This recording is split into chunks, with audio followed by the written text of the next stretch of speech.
Welcome to the Disney Parks Podcast with your hosts, Tony Casanova from DisneyByTheNumbers.com and Parkhopper John from WDWParkhoppers.com. Keep your hands, arms, feet, and legs inside the podcast at all times. And get ready for the Disney Parks Podcast.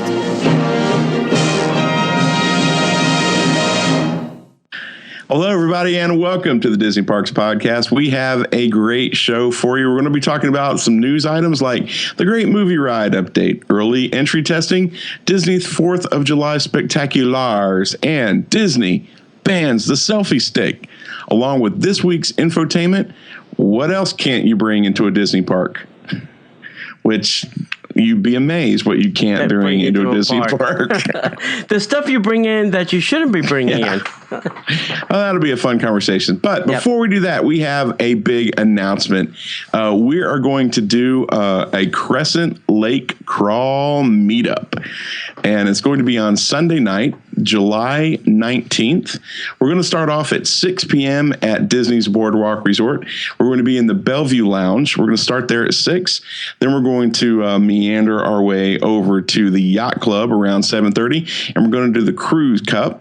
And that's going to be a lot of fun. We're going to hang out there. And then around 8:30, we're going to meander over to the Beach Club and wind up over at Martha's Vineyard. So it's going to be a lot of fun. We're doing it at a different time. It's going to be later on a Sunday. But we're not planning on just going crazy with it. But we're just going to get together, have a great time, have a couple cocktails, meet up, bring some friends. It's going to be a lot of fun. And I'm looking forward to it. Because we're doing it on a Sunday evening, I'm actually going to be there, so I'm really excited. And this is my first podcast meetup since I've been back on the show, so I'm really excited. Yeah, I think the first one we did way back when, well, maybe it wasn't a monorail crawl. I think we advanced. No, it was the first one that I was at. Yeah, it was a monorail crawl. Yeah, that's what I thought. Okay, yeah, but I wasn't on the show then. Yeah, I already had to step out for a little while. Yeah, it should be fun. I don't know if we're going to be giving tons of stuff out. I do have a couple things we can give away to our friendly participants. Yeah, I've got some stuff too. Yeah, see, everybody's got some stuff. Yeah, sharing the Disney love, people. Yeah. That's what the Disney Parks Podcast is all Emptying the about. old Disney closet. And Tony's got some news for you too. Yeah. And now, Disney Parks Podcast News. So before we get into the deep end of the news, we'd like for you to possibly sign up for the Disney Parks Podcast newsletter. I almost forgot the name of the show. That's easy for you to say. Ding, ding. If you've not, go head over to DisneyParksPodcast.com, and right on the sidebar, you'll see a place where you can drop in your name and your info. And no, we will not sell, share, or distribute your private information. We are not the government. Nobody wants to hack into us. So your information, well, I can't say that. Your information is semi-secure with us because we don't actually own it. So there you go.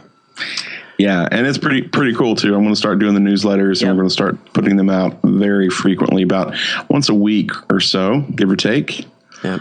So that's going to be kicking off, especially in July. So that's going to be a lot of fun, a lot of cool stuff there. So on to the news, my friend. On to the news. So this is a little old kind of news-ish item, but I still think it's important for us to talk about. The Reedy Creek Improvement District Board of Supervisors voted to accept a 15-year power purchase agreement with Duke Energy Florida Solar Solutions, which is a subsidiary of Duke Energy Florida, to purchase solar energy from the facility. Once constructed, all the energy of the facility will be sold to the district to meet its energy needs. The facility will occupy 20 acres near Walt Disney World Drive and Epcot Center Drive. You can Google that on a map to find out where that is. Construction is going to begin this midsummer, with the facility to be in service by the year's end. Wow. So I don't think it takes long to put this stuff up, which is, good news. It's a couple guys and a post hole digger. Yeah. Dig a couple of holes, pop them in there. Yeah. The facility 48,000 solar panels will be arranged in the shape of a Mickey silhouette, if you can believe that or not. I hope that's efficient for the solar panels in that shape. And the solar facility for the Reedy Creek Improvement District is equivalent to about 1,000 typical residential solar rooftop systems. Nice. Yeah, that's cool. I also know that the Reedy Creek Improvement District was granted permission by the state of Florida to have a nuclear power center in their facility. So, at any time, when Disney decides to not buy any energy from Duke, they'll just slap up their own nuclear power center and make their own energy. Wow. So there you go, kids. Solar or nuclear? I think they went the right way. Yeah, I would prefer to go solar. I don't really feel comfortable with a nuclear power plant, next to the Tower of Terror. That doesn't make me feel good. It would give a whole new meaning to glowing at night. That's right. Glow with the show ears. Whoa. Literally. Whoa. Yeah, buddy. Yeah. All right. So we've got some new things coming over at Disney's Hollywood Studios. There's a new change to the queue at Lights Motors Action Extreme Stunt Show. As part of a test at Disney's Hollywood Studios, there's a new queue at Lights Motors Action Extreme Stunt Show that will now not be opening until 30 minutes prior to the show. So I guess what they've done is they're restricting people to come in, or they're open. Yeah, they're restricting people to only 30 minutes prior to the show now. Wow, have you done that yet? I mean, I know it's already kind of been started. I haven't done it since they made this change. I mean, I've been there before, and sometimes you sat there, a long time. Well, I guess I just got tired of putting that loop up of all the cool car chases, and nobody was not getting all the Disney trivia right. Maybe. Bullet. Let's see. What was the other? I have a feeling it's just the cost savings on cast members, so now they don't have to, have all those cast members, loading that queue area. Anyway, moving on, there's some new attraction enhancements and a new photo op debuting at the Great Movie Ride. The Great Movie Ride, which, by the way, I just saw the new layout and the new open and the whole thing with Robert Osborne from Turner Classic Movies. It's outstandingly good. I love it. That's beside the point. We should definitely do something there. So the Great Movie Ride, which transports Hollywood Studios guests through film history, has totally been updated with some new interior and exterior enhancements, thanks to their new relationship with Turner Classic Movies. Guests visiting the studios can now enjoy an all-new photo opportunity that allows them to walk the red carpet and cement their handprints outside of their Chinese theater. Other enhancements also include new digital movie posters throughout the queue, which you have to watch carefully to see the classic poster images move, and new clips that are added into the attraction's final montage. Guests will also hear new audio components during the tour from Robert Osborne himself, from Turner Classic Movies, who is also a film historian. The enhanced narration will assist the attraction tour guides in leading guests through famous scenes, and it just adds another layer to the fun, and including all the movie facts and stuff. It's really cool. Yeah, we were just there this Sunday with I was there with Bill. I thought it was fantastic. The stuff in the pre-show is like now 40 minutes long. It's not like this little short loop. Mm-hmm. It's this long 40-minute loop, and he talks about a movie, and they show some clips from the movie, and then gives you some history of the movie. It's really cool stuff. If you can, find some time to just, let people go past you in the queue and just, take some time to watch some of the stuff and listen to the fun facts and things. Right. And I'm sure from a cast member's point of view, they're excited about having some new lines, because I'm sure that the original lines that they've been saying for years has gotten a little stale to them. I think with the addition of some extra narration from Robert Osborne, they can actually talk back to him a little bit it just brings another layer of interest into it for especially people like me and you who've ridden that ride so many times. But I think it's cool. I love the movie posters. They've changed out the props and costumes, so there's some really cool things there. So yeah, I think all the changes are great. Now that they've gotten that funny looking hat out of the way, you can actually see most of the theater until they put the stage back up. But yeah, you actually see the theater in all of its glory. And I think that's, along with all the changes that they were making to the studios, I think it's a very welcome addition. And I'm extremely excited about what they're doing there. Yeah. The other thing, too, they, I guess, updated was the audio in the cars. Yeah. Your whole seat now like vibrates. I mean, they must have put more speakers in them and really updated that system that was in there, because it is really, I mean, you can hear every word now.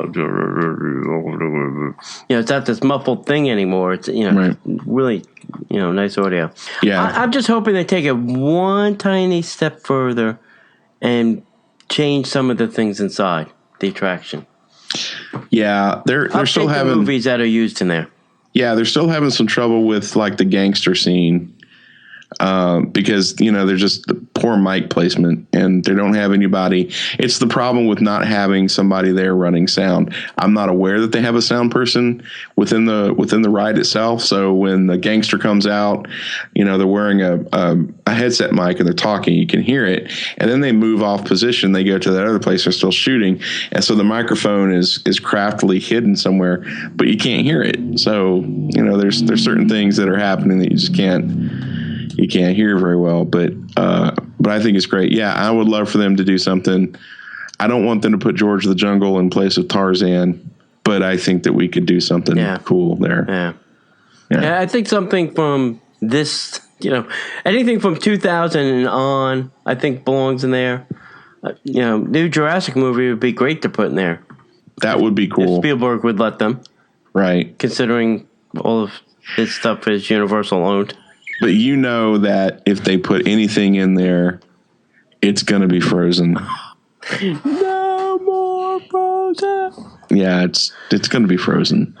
I did see the Frozen processional. Yeah? I was Did it make you cry? It made me cry. I could take it anymore. No, it did not make me cry. Right. I was having my Starbucks waiting for Bill. Good for you. Yeah. All right, so moving on in the news, there's some news over at the Animal Kingdom. They are testing this early entry. So beginning June 29th, guests will be able to enter the Oasis area of Disney's Animal Kingdom up to 30 minutes prior to the published park opening on most days.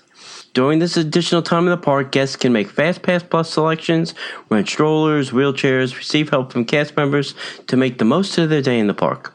Attraction shows and other experiences available with the Disney Animal Kingdom will be available after the published park opening time, typically at 9 a.m. This test will continue for approximately 4 weeks, except for those days with extra magic hours. So the question is, why are they saying that guests don't have enough time to make their fast passes, get their strollers or wheelchairs? They need the extra time so that when the park opens at 9, they're ready to go. I'm not sure what they're thinking.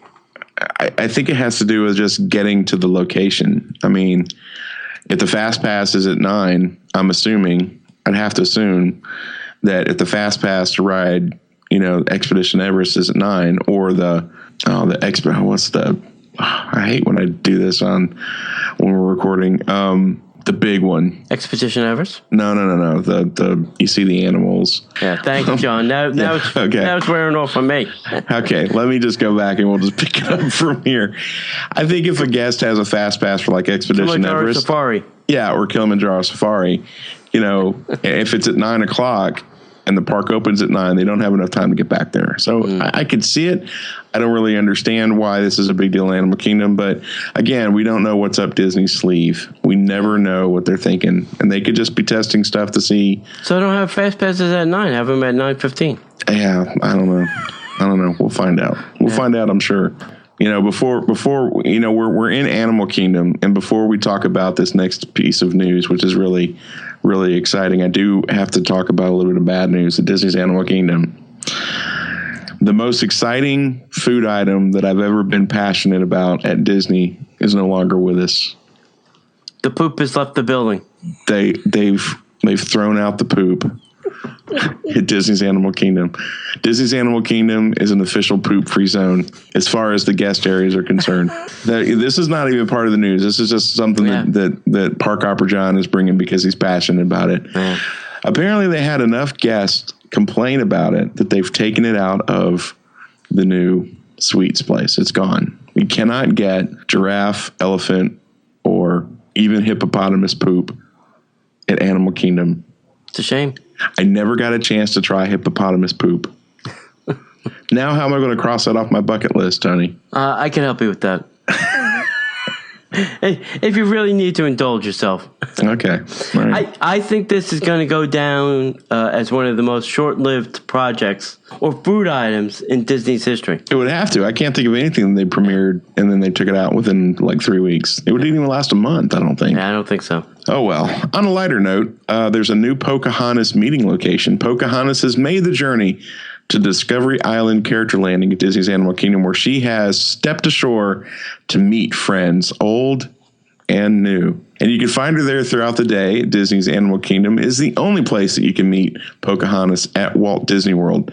And the park is also the exclusive home to several other popular characters who can't be found anywhere else.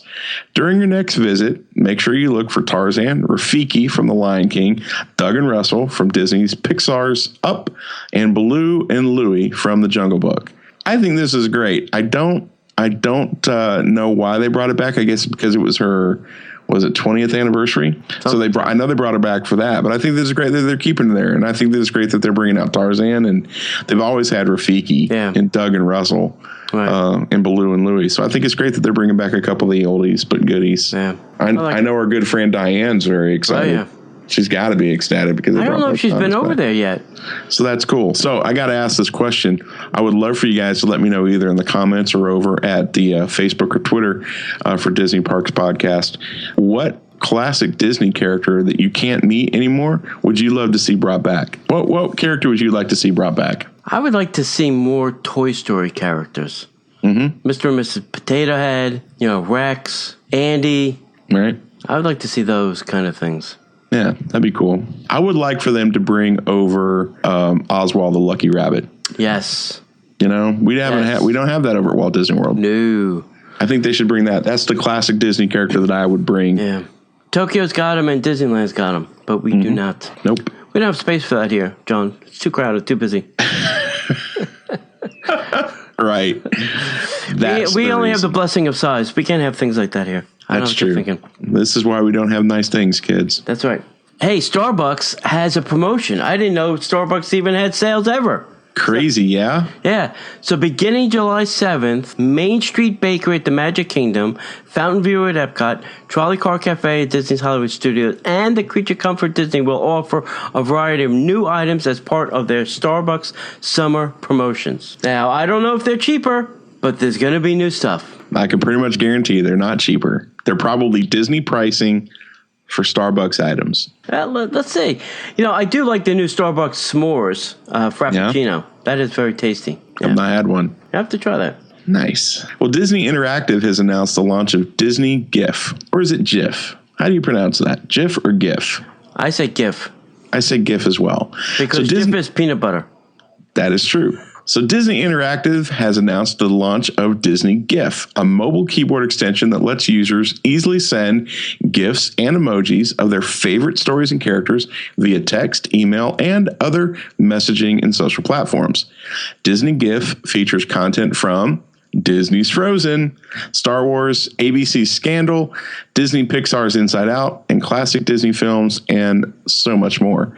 With this app, Disney is enabling fans to express themselves through the beloved Disney characters and stories through both text and email messaging, as well as on the increasing number of social platforms that support GIF content. Disney Emoji has been incredibly popular with the hashtag Star Wars emojis, generating more than 1 billion impressions on Twitter in the 2 weeks after their reveal at Star Wars Celebration. That's sick. 2 weeks, 1 billion with a B. That's sick. Impressions. I have this on my iPhone. I can't show you because I'm periscoping. But it is fun. I do like these. Right now I have the inside out ones. Right. And I did not see any others yet. I'm glad I didn't see Frozen because I would have probably burned my phone. Let it go, Tony. Let it go.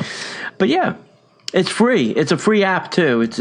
You go to I went to the App Store, put in, I think it was Disney GIF, and downloaded it. It was free. Nice. Well, anything Star Wars, I'm there. Yeah, and it's really a keyboard, so you have to hit the keyboard and then kind of use them that way. So right. Well, Tony has possibly the greatest piece of news ever.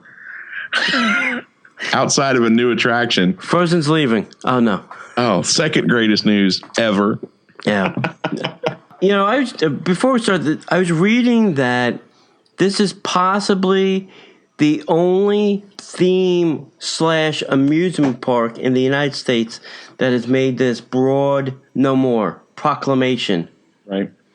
And if you don't know what we're talking about, the selfie stick is banned from every Disney park in the United States. So you, Disneyland and Disney World, pack it up, go home, no more selfie stick. Now, let's get to the details of this, and then we can talk about what we think about it. All right. So Disney is now banning the selfie stick from the parks, and they're saying worldwide, which extends past the United States now. If you bring your selfie stick to the park, here's what you're going to have to do. One is they will not let them pass bag check. So if you go to bag check, you got a selfie stick, they're going to tell you, hey, sorry, can't bring the selfie stick. They will give you a claim ticket, take your selfie stick, and then you will be able to claim your selfie stick on your way out of the park at guest relations. If you choose not to do that, they're going to ask you to return to your car and tell you to stow your selfie stick because you cannot bring it into the park. Now, they're putting up signs. I think they're giving guests things at the TTC as you roll into the parking lot. You know, when they give you your $17 little paid thing, they're telling you, hey, here, you can't bring the selfie stick. They have signs in front of the parks, and they're telling guests at the resorts to stow their selfie stick. I don't know how you feel, John. How do you feel? Let's start with this, John. How do you feel about no more selfie sticks in the park? Best decision ever. So just from a personal experience? Oh my gosh, dude. Okay, so the reason that I think that Disney is the only theme park that's banned them is because Disney's really the only theme park that makes people walk down a Main Street USA type place that I'm aware of. And there's a lot of people in a very confined space, and all these people are trying to take pictures of, the castle or the Epcot ball or, the hat before the hat was gone. This is something that's very specific to Disney. And when you're walking down Main Street USA and some jarhead has a selfie stick and is not paying attention and they spin around trying to get, that picture, you get whacked in the side of the head with an iPhone. Or people are not paying attention. They're tripping over little kids or tripping over strollers or tripping over guests in wheelchairs. They're doing things that is very annoying during parades. They're obstructing view for people, and I know it's just a cell phone. I know it's just a little itty bitty stick. I get it. But the biggest reason they're banning them is because people were using them on rides. People were trying to take videos of riding a ride. And when they say hands and feet inside the cars at all time, that's not because, it's something that they want to say. It's because if you don't hang on to certain rides, you could get injured. And if you're holding something and you drop it, you can cause an accident for the next ride that comes flying through there, or it can fall and it can hit somebody in the head and hurt them. There's a lot of different things that could happen. I think this is great. I'm not a selfie stick fan. I do carry a monopod, so I'm wondering what that's going to be like. That was my question. Yeah. I carry a monopod with me because a lot of times I'm carrying a video camera and I screw the camera on the monopod and just stand there. I'm wondering if that's going to be affected as well. If it is, It's not horrible, but I can live. It's a small price to pay. And I'm just shocked at how fast this has happened. Right. I think it was the event a couple weeks ago. They were saying in Disneyland on California Screamin', they stopped the attraction because somebody had a selfie stick up, and they were afraid that once they went under or something, it was going to whack the stick back and clock somebody in the head. Right. So I think that was the impetus that made them, just now come out and say, we're done. We can't afford that liability of somebody getting hurt. Now, if you are caught with a selfie, if you think you are smart enough to get past security, which you probably can, and you make it into the park with your selfie stick, and a cast member sees you with that selfie stick, they will escort you to guest relations and ask you to relinquish your selfie stick or leave the park, and it'll be your choice whether you decide to go back to your car or your hotel and get rid of your stick, or you let guest relations hold on to it until they deem you're an adult enough person to know that you shouldn't have brought the selfie stick in the park when they told you no. Right. And it goes back to just common sense. Right. Because this is the same type of thing as, when, and there's this funny thing that happens, and I notice it at other places, and we live in Florida, so we happen to notice it a lot because we're a destination place.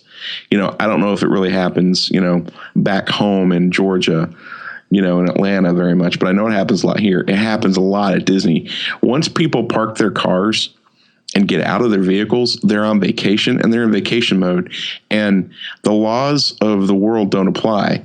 Like, when you're walking in the parking lots at Disney, and this is just purely a public service announcement, when you're walking in the parking lots at Disney, they expect you to walk to the front of your vehicle because there's no cars going that way. People are still parking their cars, and you're probably going to walk faster, than people are getting their cars parked. So the opportunity to get hit by a car is greater. So that's why you walk to the front of your vehicle. And then the funny thing is when you come out of the parks late at night, everybody walks down the center of the parking lot, like in the roadway. So you're trying to get out, and there's these people walking, and then they're not paying attention to the cars. So that being said, I think it's the same thing with the selfie sticks. People just aren't paying attention, and they're not using common sense, and they're hitting people. They're utilizing them at the worst possible time, just trying to get that great video to put on Facebook or YouTube. It's just common sense, people. And I think that Disney has done the right thing. Listen, there's nothing that you could videotape that we have not seen or is not on YouTube at this point. Unless aliens attack. Right. And you get that first video of the alien. Yeah, exactly. That notwithstanding. And if you're also talking about your public service announcement, I'll throw my 2 cents in the ring as well. And, even when you're walking in the park, common sense to me is, think of it as if you're driving your car. You keep to the right whenever you're walking. So if you're walking down Main Street, you kind of keep to the right. If you have to pull out your map to see where you are, you pull off to the side. You don't stop in the middle of Main Street with 2 strollers, 4 kids, grandma, grandpa in a wheelchair. Now you're taking up the entire Main Street because you decided you don't know where Tomorrowland is. To me, when I have to stop and I'm talking to somebody, I kind of move as close as I can to the building or off to the side where I'm not going to block the traffic of other people. You'll very rarely find me standing in the middle of Main Street. It's just not me. And maybe, I don't know, maybe I should start standing in the middle of Main Street. Maybe I'll get a better view of something. It would just help. I think a little bit more courtesy from everybody. More patience, because people's tempers get hot, and right. And they're going to be hot in July and August because everybody wants to go on their ride. There's long lines. It's very hot. It's very humid. Feels like 105, index. So just be calm, relax. You spent $10,000 for a vacation. Try to enjoy it without having a visit to Celebration Hospital, right, for a heart attack. That's my public service announcement. Moment of silence. Yep. Moment of silence for the selfie stick. Okay. Okay, great. All right. So moving on, I do have a little bit of bad news for those of you who are Disney Vacation Club members. There has been a member mixer has had to be rescheduled. I don't know if this is a big deal because I'm not a DVC member. Yeah, it is. I think we went. I think I took you one time. Oh, it was that thing over, with the Mickey, the cocktail. Oh, that was pretty cool. Yeah, see. Okay, so the fourth weekly event has been moved from Tuesday, December 15th to Monday, December 14th. So it's just a day earlier. The current list of Merry member mixers for 2015 are Tuesday, November 24th, Tuesday, December 1st, Tuesday, December 8th, the Monday, December 14th, and then Tuesday, December 22nd. So for those of you who don't know, like me, Merry Member Mixers are a free gathering offered exclusively to Disney Vacation Club owners and their guests, which apparently I forgot that I was one. They're usually held between 3 and 5 p.m. on scheduled dates at Epcot's World Showplace Pavilion. Attendees are treated to complimentary refreshments and exclusive Disney Vacation Club Christmas ornament, character meet and greet opportunities, a dance party, and activities for the kids and more.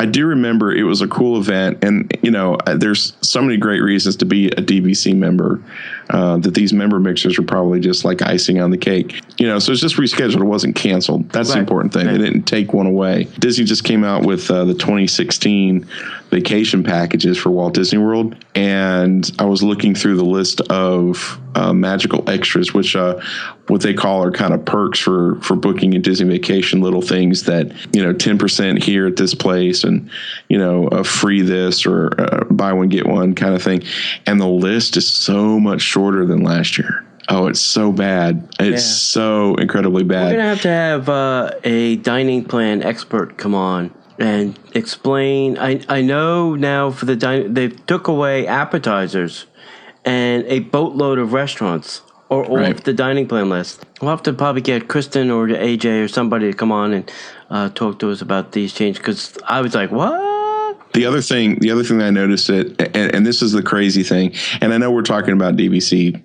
The story is about DVC, but we kind of landed on this. I brought this up. The people who are paying for the premium package, so they get the premium, vacation package and the premium dining package, they're the ones that got hit the hardest. I'm looking at it, and the list was just like so much shorter than last year. I was like, holy cow, those are the people that need to not be, because it included slighted every recreational and water in the entire Walt Disney World that they could use. I'm like, how do you use all that in a vacation? It's just, it wasn't possible. One thing with this event, too, the DVC member mixer was the past 2 years at the Christmas party, when you went to meet Mickey, he did not have his Christmas gear on. Neither did Minnie. So the only place to see Mickey with his Christmas outfit was at the DVC member mixer for the last 2 years. Really? Yeah. For the last 2 years, every time I went to the Christmas party, I went to the guest relations on my way out and go, explain to me why at the Christmas party, Mickey Mouse and Minnie Mouse do not have their Christmas gear on. What? Did they leave them at home? Did the Toontown close down and they forgot to get them? What's the issue with them not having their Christmas outfit? Explain to me this. I'm not really sure. Yeah. Well, he's Magical Mickey. Okay, but it's Christmas time.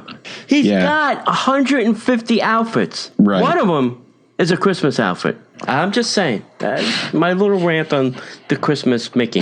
These are the things that Tony Casanova stresses over, ladies and gentlemen. Does he stress over work? No. Don't care. Does he stress over money? No.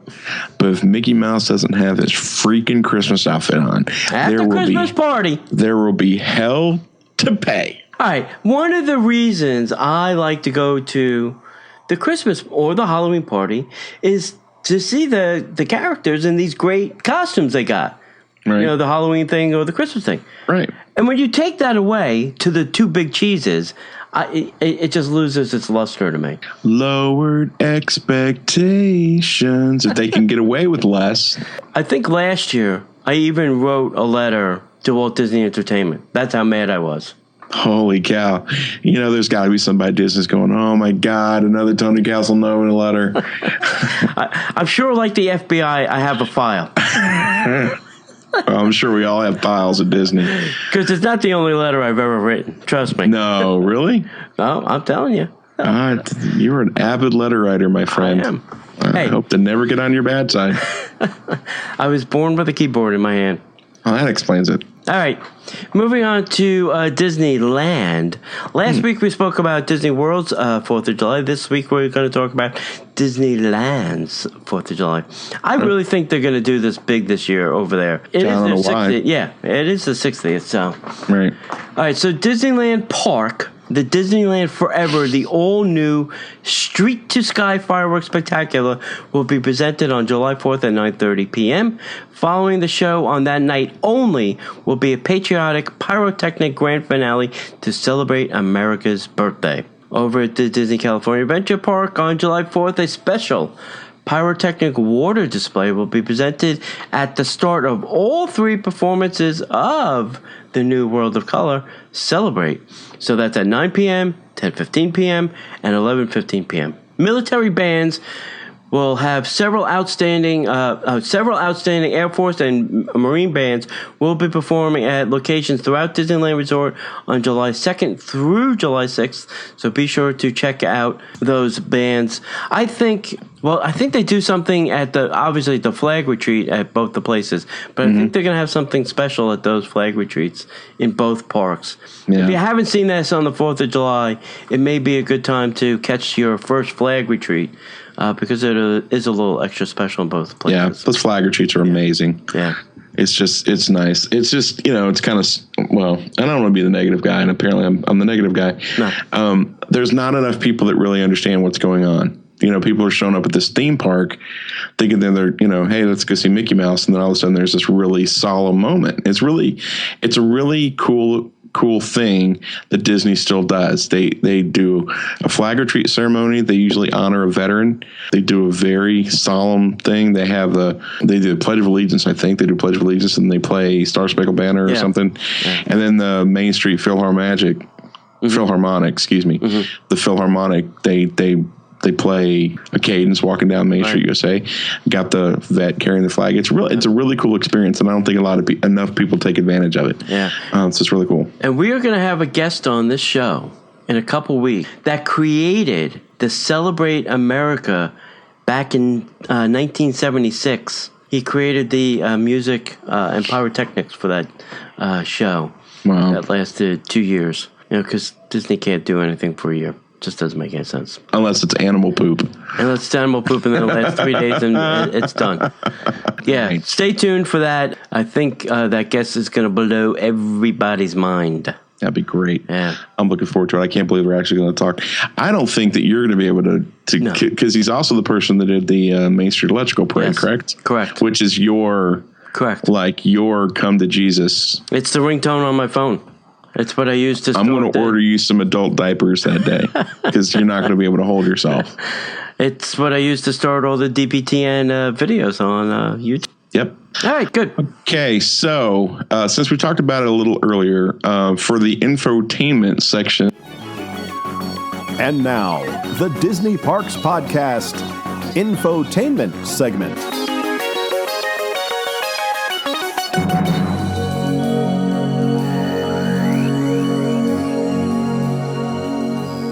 Of our show, we'd kind of like to talk about some of the other items that you can't bring into the Disney parks. Now, if you want to find out the exhaustive list for yourself, you can go to disneyworld.disney.go.com/park-rules. I wish they would get rid of that Disney.go. I said it to our friend Todd. Right. I said, now that you're doing web stuff for Disney, could you tell them that .go can go? They can let it go now? Yeah. They're trying so hard. Anyway, so if you want to go there, we'll have this link in the show notes so you can see the exhaustive list yourself. But there's a lot of things that kind of make sense that you can't bring into the parks. The first thing is recreational devices with wheels. Such as skateboards or scooters, inline skates. And my personal favorite to hate is the shoes with the built-in wheels, commonly referred to as Heelys. You're not supposed to bring those into the parks. I see them, though, on occasion. Yes. Now that I know that it's officially not something you're supposed to bring in, I'm going to go tell a cast member, say, that kid's got wheelies on, and that's not supposed to be in the park. It's not safe. It's not safe anywhere except in a skate park. Right. But those are things that you can't bring in. Anything that would cause somebody to fall. If you're on the skateboard or trip somebody, guys, it's a theme park. It's just not the place for some of those things. So there's that. Next on the list, you would think it's common sense, right? I don't. Yeah. No. No. All right. Next on the list is alcoholic beverages or any illegal substance. I'm with you on 50% of that. I think the word illegal. Yeah, that part should be the assumption that if it's illegal, you shouldn't bring it anywhere. Never mind to a park. True, but I can neither confirm nor deny that during a certain New Year celebration, there might have been one of those there. Something brought into the park of a liquid form that could be added to Coke to help get through the day of the ridiculous people there at the Magic Kingdom, because at that time, the Magic Kingdom, the only place, well, you could actually. It's still except for Be Our Guest. Well, that's what I was going to say. You could get a drink at Be Our Guest. You could get wine or beer. But you can't take beer or wine, but you can't take it out. No, you can't. You can't take it where you need it. Right. It's just into the park. Problematic. Yeah. And, for any of the parks except for Magic Kingdom, this is not a big deal because you can purchase alcohol. For the Magic Kingdom, I fought really hard. I didn't like the fact of bringing alcohol in at all because I really like the concept of it being a dry park. But, you shouldn't bring it in. You're not supposed to bring it in. Shouldn't bring legal stuff in anyway. Two quick stories about, I can't say I brought illegal. So I went to bag check and I had on, it was during the summer, I had on a camel pack. Mm-hmm. And the security guy said, what's in there? I said, well, it's vodka. I said, what else would I bring in my camel pack? He goes, no, really. I said, well, it's water. What do you think it is? He goes, well, I need you to take a sip of it. Now, I'm saying to myself, well, if it was vodka, wouldn't I take a sip of it anyway?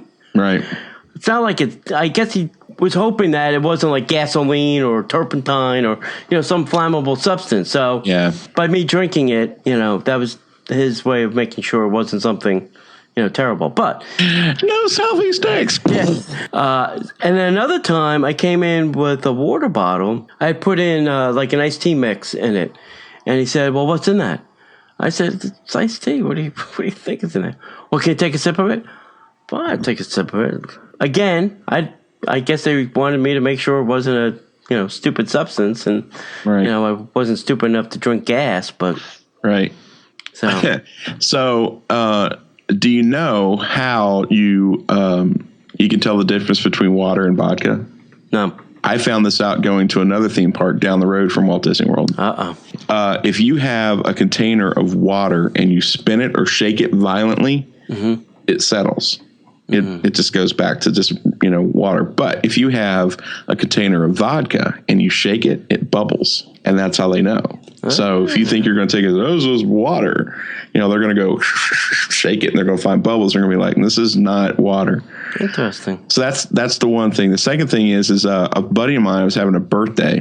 And we were meeting up at Epcot, and I wanted to get him something really nice. So I went and got him a nice bottle of Woodford Reserve, which Tony instantly knows what I'm talking about. And I didn't even think about it. I go walking up, and I've got this bag in my hand. I was like, oh, I'm not supposed to bring alcohol in here. Well, that's not good. So luckily, I had cargo shorts on. And luckily, the bottle fit just barely into my cargo shorts. Except, how like when you put like weight in baggy shorts, it just pulls one side down. So I'm walking through security and I'm sweating bullets.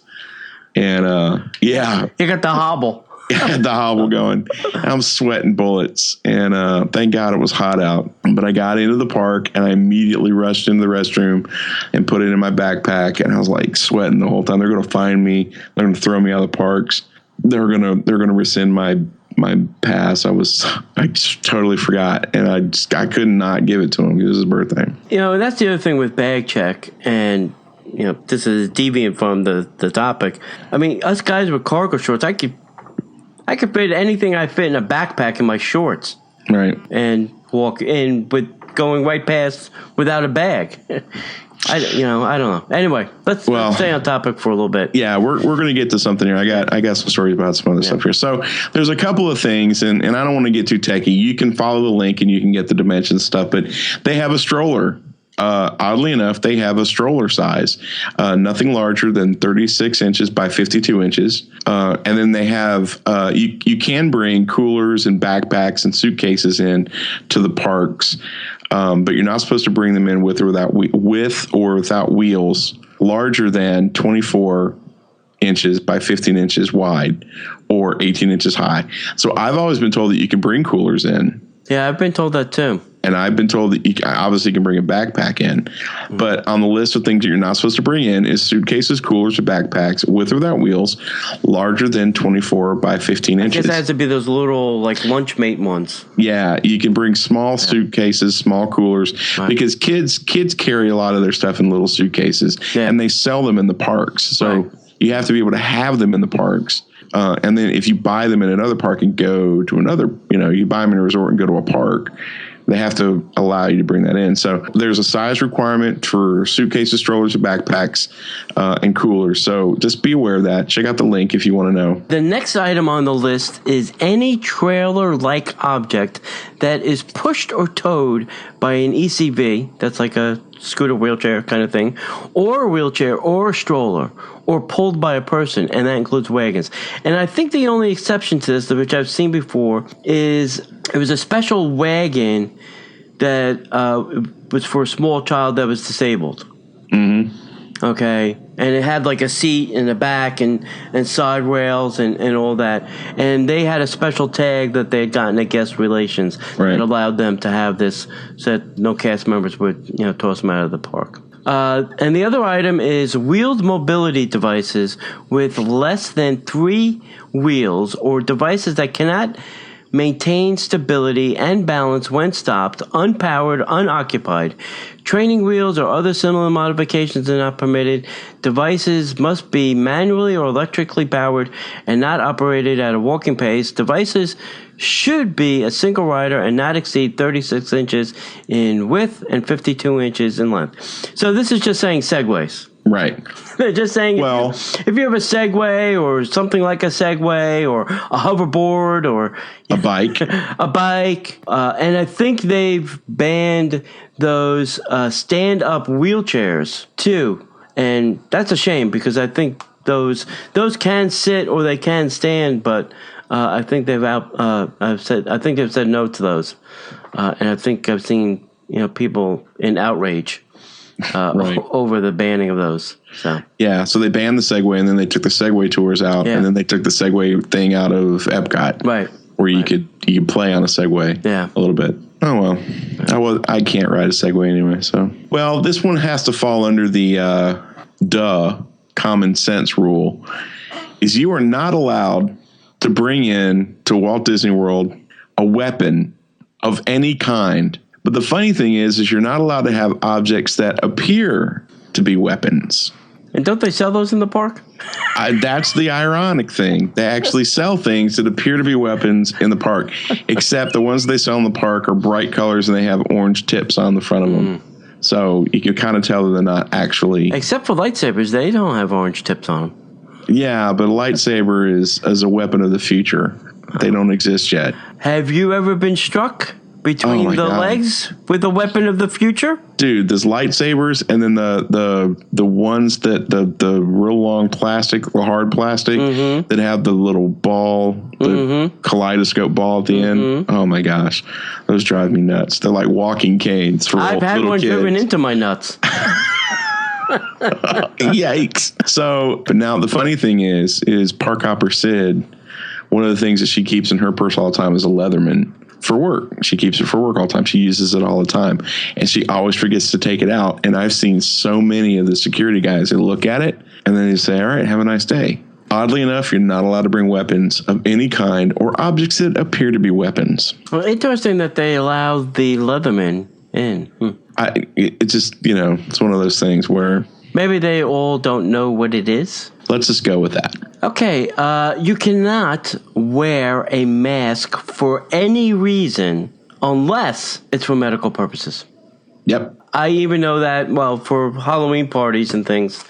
I think the kids, they allow some kids, smaller ones, I think they have to be 5 or younger, right. Some masks. But adults cannot wear masks at any time. The facial recognition system at Disney World cannot see your face with a mask. Right. And if you don't think they have one, yeah, okay, let's just go with that then. Yeah. That's something that's really interesting. It's funny that they don't let adults dress up except only for not so scary Halloween parties. But that's what they do. That's part of it. No masks at all because they have to, they want to be able to see your face. And then the other side, some idiot's going to come in there and cause a stir wearing a mask or covering their face. Well, somebody's going to flip out because they're. I know they've asked some adults to leave when they've been in the park on non-Halloween days dressed too much like a character.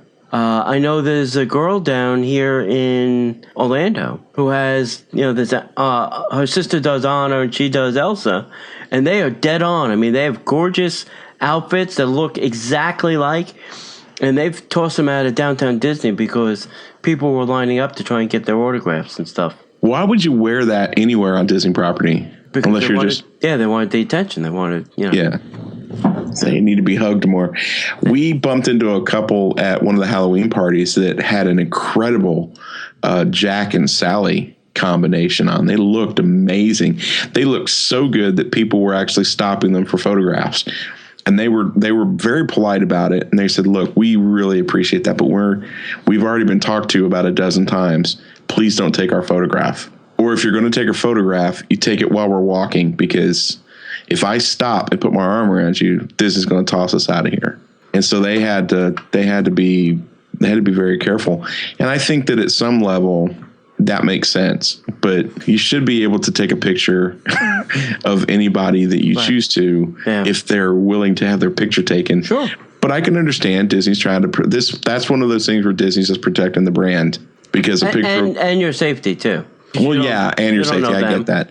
Yeah, I get that. But if you're wearing such a great costume and you look just like the character, that's not a safety issue. That's because Disney's trying to protect its brand. Now they'll say it's a safety issue, but if a non-sanctioned Disney lookalike character gets out in the general public as a Disney character that's substandard, that'll cause damage to the brand. So I understand it. That doesn't mean I necessarily dig it, but so the next thing is for all of you professional wrestlers who are just dying to get a chair shot in while you're at Walt Disney World, it's not going to happen. You know why? Because you're not allowed to carry a folding chair into Walt Disney World, which is tragic because you have to stand and first time I did Disneyland, we got there when the park opened and we were there till the park closed and we were exhausted. And the very last thing I wanted to do was stand or sit on the ground. If I'd have had a folding chair, I'd have used it. That's just something that Disney doesn't want you to do. So no folding chairs. That includes a regular folding chair, and that includes those little tripod chairs. That's right. I brought one of those for my mother to the park. They told us that she couldn't sit in it. I said, it's, you buy it at a medical store. It's a medically approved chair. She can't stand all day for 12 hours. And they said, well, there's plenty of places to sit. There are, but not on the parade route because you took all the benches away. So after the cast member left, she sat down on the chair. Good for her. And this ruins I wanted to take a lawn chair and my cooler and just sit in the new viewing area in the Magic Kingdom. With all the grass. I wanted to, set up my pink flamingo, my little lawn chair, my little cooler. I was going to bring you an umbrella even. I don't see that on this list, but maybe that's illegal too. And just sit there all day and, open my cooler, have a little sandwich, a little drink. Well, You think anybody would say anything? I don't know, maybe. I think you could bring like a little kiddie pool, put some water in it. You can put your feet in the little kiddie pool. That'd be like a little. I don't see that on this list either. Little Disney by the Numbers, Disney Parks podcast oasis. Yeah, exactly. That'd be awesome. Yeah, that would be pretty fun. Yeah, I'm pretty sure Disney would put the kibosh on that in a heartbeat. Yeah, kiddie pool meetup. Kiddie pool meetup. Oh, that's a great idea. I got a camel pack, enough water to, at least get started. Just keep going to Casey's to get water. Right. Can I get a cup of water? Can I get another cup of water? Yeah, have a cup of water. Can I get 2 or 3 cups of water? Yeah. When do the guys come out to spray the concrete down? Because I'd love to grab that hose for just a second. Or you get somebody with a bucket and have it go down to the water near where the swan boat thing is. You just come and dumping. Well, I don't know if you'd want to put your feet in that water, but no, you need that in the shot after that. And most of that water's going away anyway. Yeah, that's true. Walt Disney loved water, and so what's the new regime do? Take it out. Get rid of all the water. We don't need water.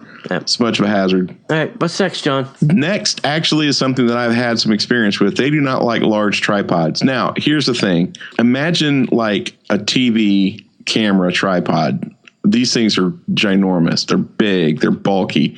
They're made to house, 10-pound cameras. HD cameras aren't light. Now, if you're dealing with like a personal tripod, you can get away with that. A small one, yes, but a little small plastic one that you can raise up that the camera is almost eye height. You can sort of get away with that as long as you're not blocking or impeding the flow of traffic.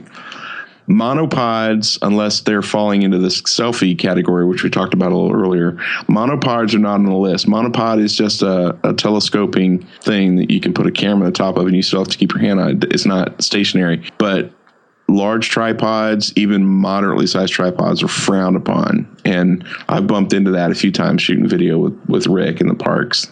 Yeah, I think someone told me once it's a 5-foot height. Mm-hmm. So if it's 5 foot or taller, or can extend to 5 foot or taller, you'll be blocking somebody's view, and the leg span is just too big. The other reason you would never take your hand off a tripod and walk, and just say, "Oh, nobody will trip over this."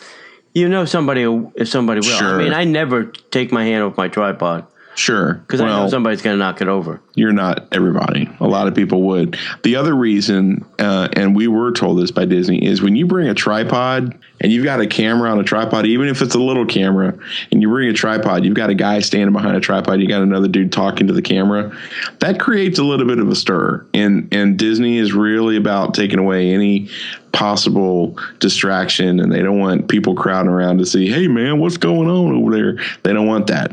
The show is the show, and if there's any other shows happening during the Disney show, that other show is going to stop immediately. So that leads to, we'll post this on the show notes, but to prohibited activities, which is photography, videotaping, or recording of any kind for commercial purposes. The tripod and those two things kind of go together. If you're going to bring the large tripod, you're probably doing it for commercial purposes. Right. So. Now, that's not to say that you can't bring that into the park. Yeah. There is a way to do it. It takes a little bit more finesse and planning. You have to actually have to reach out to Disney and get someone to walk around with you. If you're bringing in a camera crew, which I doubt that there's very many people who are listening to the show that are going to bring a camera crew in. But, hey, there's a whole department of people that are in charge of the media rep stuff. So you can do it, but you're just going to have somebody with you. You can't do guerrilla shoots like I do. Next item on the list is glass containers, excluding small containers such as baby food jars. And I don't even think baby food is sold in a glass jar anymore. I think they're all plastic. I think there's very few that are sold in glass. And I could be wrong. It's been a long time since I've had somebody eating out of a jar. In my house, whether it's 2-legged or 4-legged. So, dude, you just set that up, and I could have knocked that one so far out of the park. Yeah, so that means no beer, no vodka, nothing that comes in glass. Right, correct. Yeah. The other thing that you're not supposed to bring in the parks are pets. Now, just general run-of-the-mill pets you're not supposed to bring in. If there's a service animal, a dog, or I don't know what other kind of service animals you could bring, but service animals are exempt from this. Service animals must be under the control of the owner at all times and should remain on a leash or in a harness. Due to the nature of some attractions, service animals may not be permitted to ride certain attractions, but it's against the law in Florida for a person to question if it's got a service animal vest or some apparel or insignia on it. it's that animal goes with that person, period. But for the safety of the animal, for the safety of the person riding it, you're not going to ride Space Mountain with your service dog. I don't think the dog's going to handle that very well, no matter how well trained he is. And you certainly can't ride something like, I don't know, the Space Mountain. Well, Space Mountain, I said, but like the rock and roller coaster. Yeah. Pets are not meant to go upside down. Yeah. But again, it's common sense. I'd like to know if anybody listening could maybe tell me, but there has to be, there's a smoking area, non-smoking area, whatever. There's got to be a place for the service animals to go, number one. Number two, somewhere in the parks that, the guests could say, bring it. Is it backstage? Is it, I don't know. I don't know where these, they would have to take them to go. Well, they got a whole bunch of new places around the hub. I think so too. All the wee-wee pads they put down. Doggy's got to do what a doggy's got to do. All right, we will post this and some other interesting prohibited activities in our show notes so that you can take a look. Actually, we'll just post the link. We don't have to post. Sure. Yeah, we don't have to post all this stuff. And I think I've broken most all of these. So the prohibited activities. I think I've done all of them. Yeah, pretty much. Yep, done that. I haven't fed any animals. Well, no, that's not true. I did give a bird a piece of pizza. Yeah. God, I've broken all these. Yeah. I'm going to Disney jail. That's too bad. Oh, well. Anyway, so much for that. We don't want to incriminate ourselves any more than we have to. Nope. We just want to say thank you for listening to the show. We hope you enjoyed it. We hope that you'll come back and listen to another one or two. We have some pretty good guests lined up. Our pipeline is filling up with some interesting guests. So I think you're going to want to stay tuned for that. And we would appreciate it any chance that you can to, go over to Facebook and give us a like, go over to tweet, give us a follow, sign up for the newsletter, hit the website up. Anything you can do over at those little social media platforms would be awesome. And until next time, as we say, we'll see you in the parks. The Disney Parks Podcast is not affiliated with the Walt Disney Company.